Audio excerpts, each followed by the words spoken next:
Bien, saludos. Hoy vamos a hablar de gases refrigerantes. Los gases refrigerantes los podemos agrupar o podemos hacer varios tipos de clasificaciones. La más normal, la más genérica, sería la clasificación por su composición. Si tiene cloro, fluoro y carbono, son CFC. Si tienen hidrógeno, cloro, fluoro y carbono, serían HCFC. Así tenemos varias clasificaciones. Eh, Son interesantes, pero son demasiado genéricas. ¿Qué nos interesa a nosotros? A nosotros nos interesa la clasificación por grupo de seguridad. Veremos que tenemos tres grandes grupos de seguridad donde uno de ellos se subdivide en dos. Como grupo de alta seguridad tenemos refrigerantes que no son ni inflamables ni tóxicos. Esas son las condiciones que vamos, o las características en función a las cuales vamos a realizar las clasificaciones, en función a su inflamabilidad y en función a su toxicidad. Los del grupo de alta seguridad, L1, no son ni inflamables ni tóxicos. Los de media seguridad, L2, tienen acción tóxica o corrosiva o inflamable o explosiva, en función de cuál de ellos sea, cuando tienen una concentración por encima del 3,5% en volumen. O sea, tienen que tener una mínima concentración en aire para tener alguna de estas características, o inflamabilidad o toxicidad. Hay un grupo, que es el A2L, dentro del grupo L2, que tienen una mayor seguridad, son un poquito más seguros, no llegan a ser del grupo L1, pero están ahí en medio. Estos A2L son del grupo L2, pero tienen una característica, y es que su velocidad de combustión es inferior a los 10 centímetros por segundo. Entonces, bueno, pues se hizo esta subdivisión, donde, por ejemplo, entra el R32, para tener esa diferencia a nivel de propiedades de carga de refrigerante, sobre todo en el tema de carga de refrigerante, que es donde más le afecta, que eso lo veremos más tarde en otro vídeo. Y como grupo de seguridad, L3 son aquellos que sí son inflamables o explosivos con concentraciones inferiores al 3,5%. O sea, con muy poca concentración ya podemos ver su efecto. Esta es la tabla donde se ven todos los grupos de seguridad y cómo van aumentando o disminuyendo esas características inflamables o tóxicas. Como grupo de alta seguridad, L1, tenemos solamente a los A1. ¿Qué quiere decir el A y el 1? Cuando tenemos A es baja toxicidad. Cuando tenemos un B es alta toxicidad. Y el número que la acompaña, 1, 2L, 2 o 3, indican cómo va creciendo su inflamabilidad. Por lo tanto, como grupo de seguridad, L1, hemos dicho que solamente están los del grupo A1. Como grupo de seguridad, L2, tendríamos tanto B1, A2L, B2L, A2 y B2. Y como grupo de baja seguridad, L3, tendríamos a los A3 y a los B3.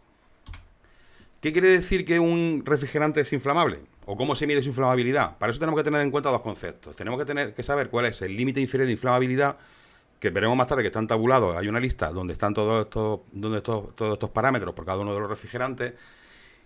Y lo que te dice el límite inferior de inflamabilidad es la concentración mínima de refrigerante que es capaz de propagar una llama en una mezcla homogénea de aire y refrigerante. Esa concentración te dirá a partir de dónde puede realizar una ignición. Y el límite superior de inflamabilidad te va a dar una concentración donde ya hay tanto refrigerante que no se puede propagar, no se puede crear una llama. ¿Por qué? Porque ha sido capaz de desplazar al oxígeno. Y sin oxígeno no existe llama. En función de su inflamabilidad hay tres categorías. Categoría 1, los refrigerantes que no muestran propagación cuando se ensayan a 60 grados y una atmósfera. Categoría 2, que tiene que cumplir las tres características, muestran propagación de llama cuando se ensayan a 60 grados y una atmósfera, y tienen un límite inferior de inflamabilidad cuando tienen una concentración mayor del 3,5%. O sea, hace falta que tengan una concentración medianamente alta para que produzcan esa inflamabilidad. Y aparte tiene un calor de combustión menor de 519.000 kilojulios por kilogramo. La categoría 3, por supuesto, va a ser justo lo contrario. Va a hacer cosas que la categoría 2 no es capaz de hacer. Aquí muestran propagación, igual que antes, muestran propagación cuando se ensayan a 60 grados centígrados y una atmósfera. Tienen límite inferior de inflamabilidad por debajo del 3,5%, o sea, con bajas concentraciones ya es capaz de realizar una combustión.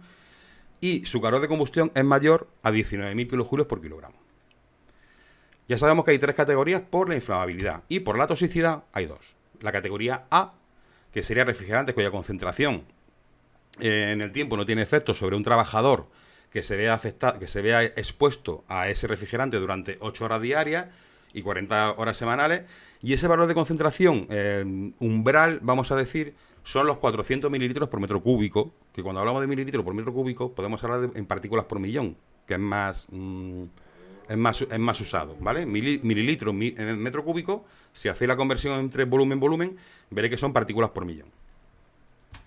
La categoría B son refrigerantes que sí que te afectan al tener esa exposición por debajo de las 400 partículas por millón. O sea, con pequeñas concentraciones en aire afectan al organismo. Todo lo que hemos visto hasta ahora es refrigerantes, pero no hemos hablado de refrigerantes a nivel general y realmente lo que hemos hecho es hablar de refrigerantes puros, que tienen un único componente. Ya sabemos que la mayoría de los refrigerantes o muchos de los refrigerantes que usamos son mezclas. Pues estas mezclas pueden ser de dos tipos. Pueden ser mezclas azeótropas, que quiere decir que la fase líquida y la fase de vapor contiene la misma composición.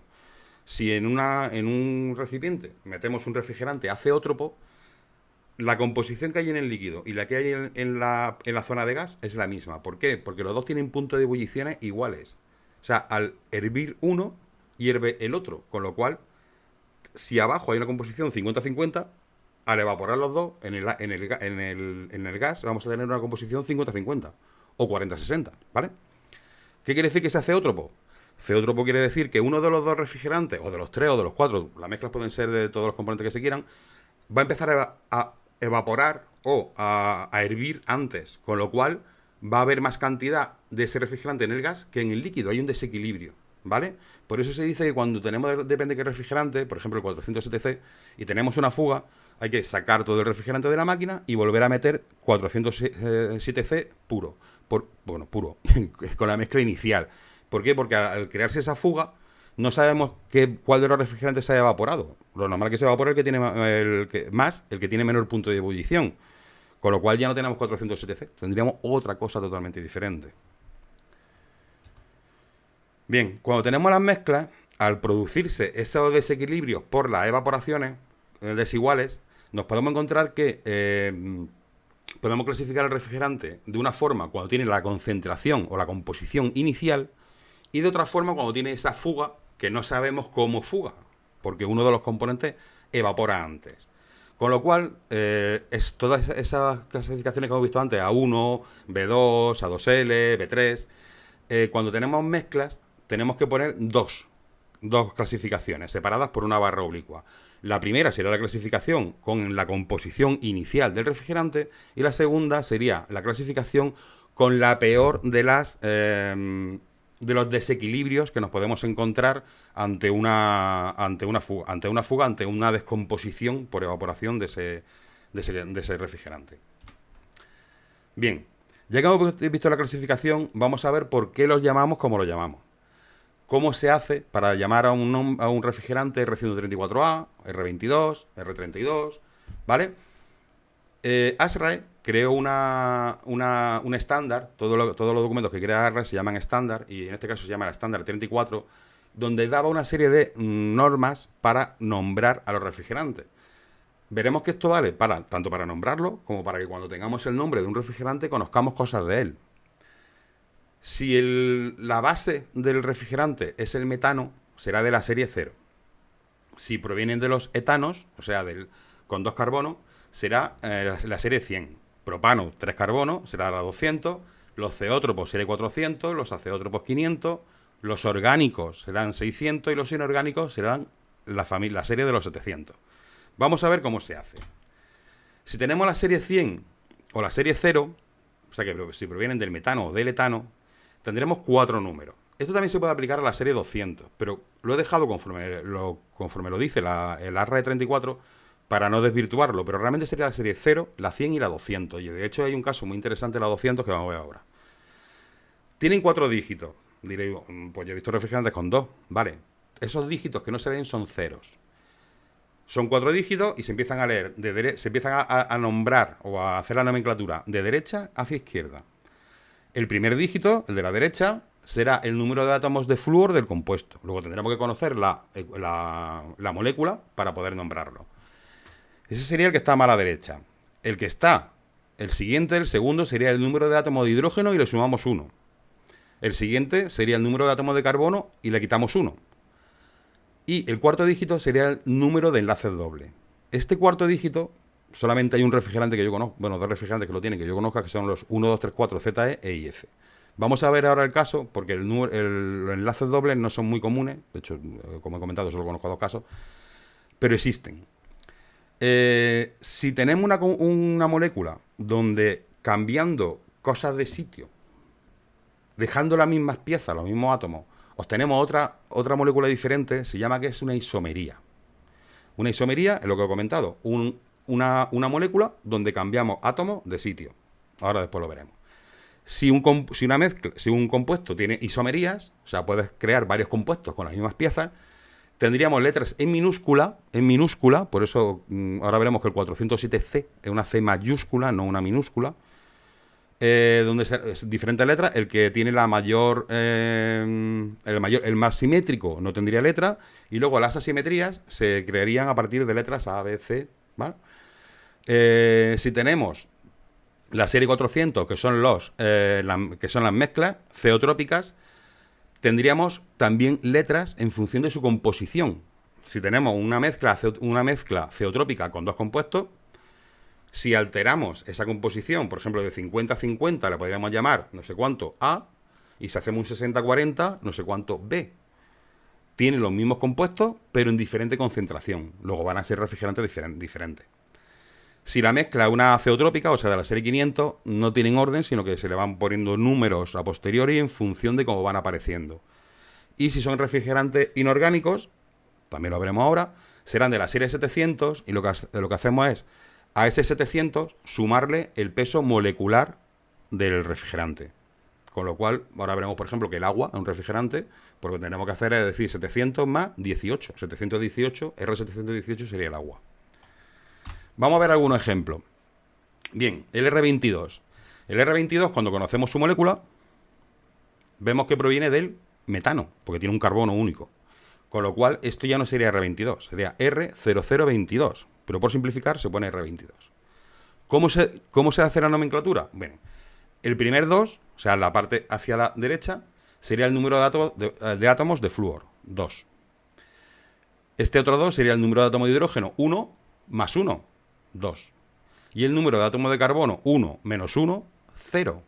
¿Tiene enlaces dobles? No, otro 0. Luego esto realmente sería un R0022. ¿Cómo lo haríamos con el 134A? Vale, 134A, para empezar ya sabemos que es una isomería, porque tiene una letra minúscula, ¿vale? Es una isomería.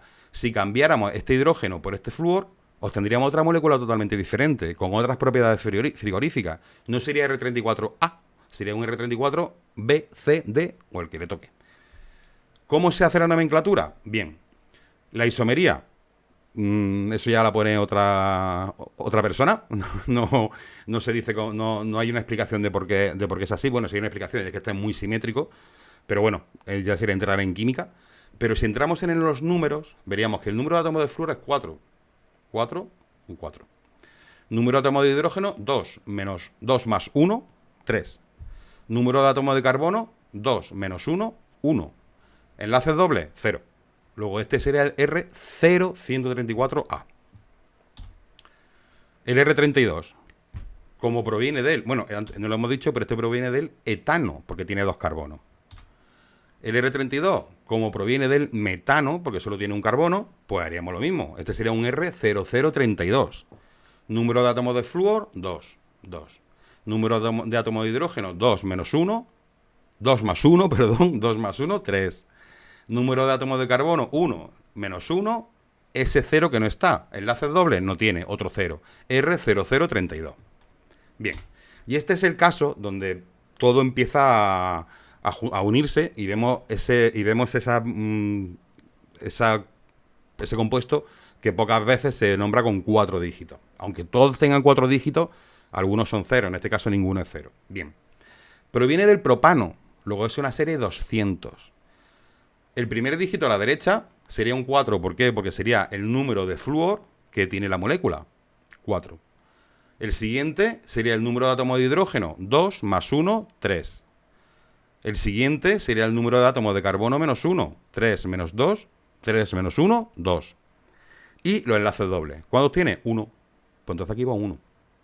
Y como podemos hacer isomerías, imaginaros la de vueltas que le podemos dar a todos estos átomos. Podemos cambiar este por este por este, y cuando tengamos todos esos cambios, ahora lo hacéis lo mismo, pero cambiando el doble enlace, con lo cual salen muchísimos. Por eso es una ZE. Parece que la isomería solo son una letra, pero cuando hay tantas, se transforman en esto, en esos apellidos un poco complejos. Por ejemplo, una isomería que se podría hacer sería cambiar este flúor de sitio, colocarlo aquí, y este hidrógeno, cambiarlo de sitio y colocarlo aquí. Luego esto ya no sería un 2, 3, 4 ZE. Sería 1, 2, 3, 4, sí. ¿Por qué? Porque tiene el mismo número de flúor, el mismo número de hidrógeno y el mismo número de carbono. Pero no es la configuración inicial. De hecho, este cambio hace que esto se llame R1, 2, 3, 4 y S. ¿Vale? Por eso tenemos esas dos isomerías. Bien. Para los refrigerantes del grupo 700, para los inorgánicos, hemos dicho que sería 700 más el peso molecular. El del agua, 16 del oxígeno, 2 de hidrógenos, 18, 718. El amoníaco sería 14 del nitrógeno más 3 hidrógenos, 717. Para el dióxido de carbono sería 12 de carbono más 32, 16 por 2 en oxígeno, 744. Esto es muy fácil. ¿Vale? Bien. Hemos visto cómo se clasifican, o sea, varias clasificaciones de refrigerantes. Hemos visto cómo se llaman o cómo se nombran y qué quiere decir esos nombres. Vamos a ver otras propiedades, que son las que vienen luego tabuladas en el RESIF, en el Reglamento de Seguridad de Instalaciones Frigoríficas, que son interesantes. Límite práctico sería la concentración máxima admisible por razones de seguridad expresada en kilogramos metro cúbico de gas refrigerante en un local habitado. Quiere decir que si nosotros tenemos un equipo que está climatizando una sala, ese límite práctico, aparte de más cosas, pero esta sería la primera forma de ver cuánta carga de refrigerante puede tener la máquina. Porque si la máquina está ubicada dentro, o sea, las baterías, en este caso la unidad interior, si trabajamos en modo frío, la evaporadora, si tiene una fuga, todo va a fugar dentro del local. Y en función de de qué grupo de refrigerante, o sea, en qué grupo de refrigerante nos encontremos, puede tener unas consecuencias, puede tener otras. Entonces, primero, el primer paso para saber cuál es la carga de refrigerante de un equipo, si el equipo, por ejemplo, estuviera fuera, que es una enfriadora, y la que va hacia dentro del local son tuberías de agua, en principio no hay problema, porque la descarga se va a realizar hacia la atmósfera, ¿vale? Entonces, la primera carga, o la primera concentración que tenemos que ver, que tenemos que cumplir en un equipo, sería su límite práctico LP, que se mide en kilogramos de refrigerante por metro cúbico de local habitado al que climatiza.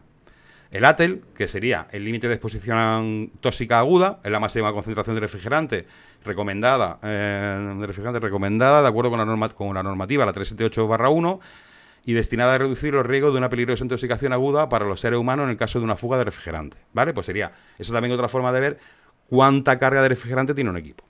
El ODL sería el límite de privación de oxígeno. Hemos visto que había un límite superior de inflamabilidad en el cual el refrigerante ya no provocaba llama. ¿Por qué? Porque desplazaba al oxígeno.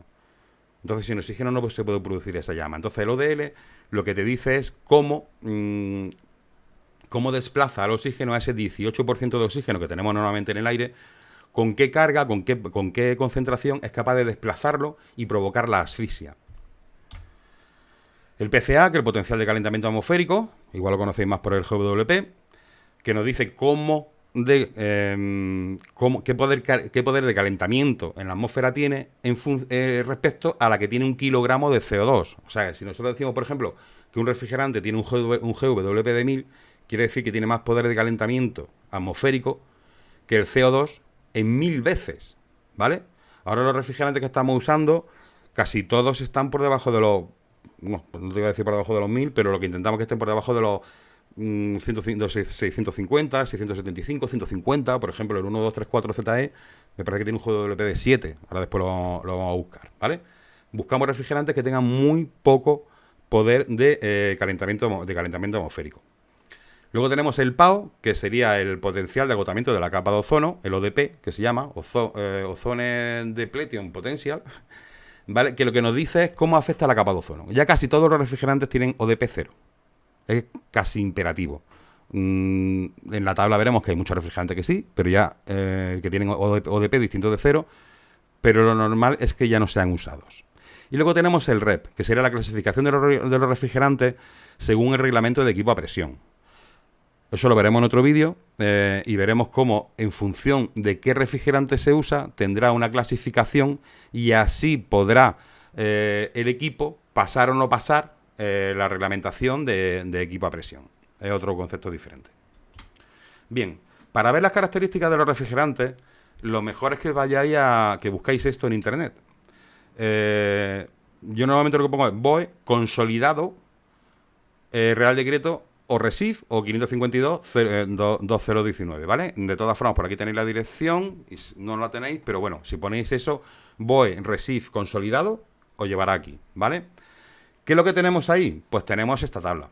Esta tabla en el apéndice 1, en la tabla A, donde nos habla de todos los refrigerantes existentes o que RESIF contempla como tales. ¿Cuáles son las características de cada uno? Bueno, pues tenemos su grupo de seguridad, ¿vale? Esto sería en el grupo L1. Si seguimos bajando nos encontraríamos con refrigerantes del grupo L2, del grupo L3. La clase de seguridad, aquí la tenemos, A1, A1, A1. ¿Qué quiere decir? Que solamente tiene ese A1, que no son mezclas. Por ejemplo, aquí ya tenemos una mezcla, 410A, esa A es porque es ceótropo, si no sería minúscula, pues sería una isomería. Quiere decir que cuando tiene la composición inicial es del grupo A1 y en el peor de los casos, por una fuga, seguiría siendo del grupo A1. Fijaros cómo el R410A tiene R22, 154A minúscula, que es una isomería, y 124. ¿En qué composición? En esta. Un 53% en peso de R22, un 13% en peso de 152A y un 34% en peso de 124. ¿Cuál podríamos ver diferente? Aquí lo tenemos. He estado diciendo todo el rato 410 y es 401. El 401A, B y C. Cada uno tiene una composición diferente, aun teniendo los mismos componentes. Todos tienen R22, todos tienen 152A, todos tienen 124, pero las composiciones son completamente diferentes, ¿vale? Y en todos los casos, cuando tiene la composición inicial es del grupo A1 y cuando tiene la peor de las descompensaciones siguen siendo del grupo A1. Luego tendríamos la denominación del refrigerante, su nombre, su fórmula o sus fórmulas, su masa molecular, la densidad de vapor, el límite práctico. O sea, esto ya podríamos decir que con R11 no podríamos tener una carga de refrigerante en máquina de mayor de 0,3 kilogramos por metro cúbico del local al que climatiza. Su punto de ebullición, el ATEL, que es cuando tiene una intoxicación severa, el ODL, que es cuando desplaza el oxígeno, ya que vemos su concentración en kilogramos por metro cúbico. La temperatura de autoignición, el límite inferior de inflamabilidad, LII, el potencial de calentamiento global, el PCA100, porque se refiere a lo que hemos comentado antes, que se refiere al poder de calentamiento del CO2 en 100 años de vida. Estos refrigerantes tienen mucha vida, incluso se podría hacer de mucho más, de 200 y de 500 años. Tienen muchos años de vida en la atmósfera, entonces se puede medir ese potencial de calentamiento atmosférico de diferentes formas, pero la referencia que usamos es siempre la del CO2 durante 100 años.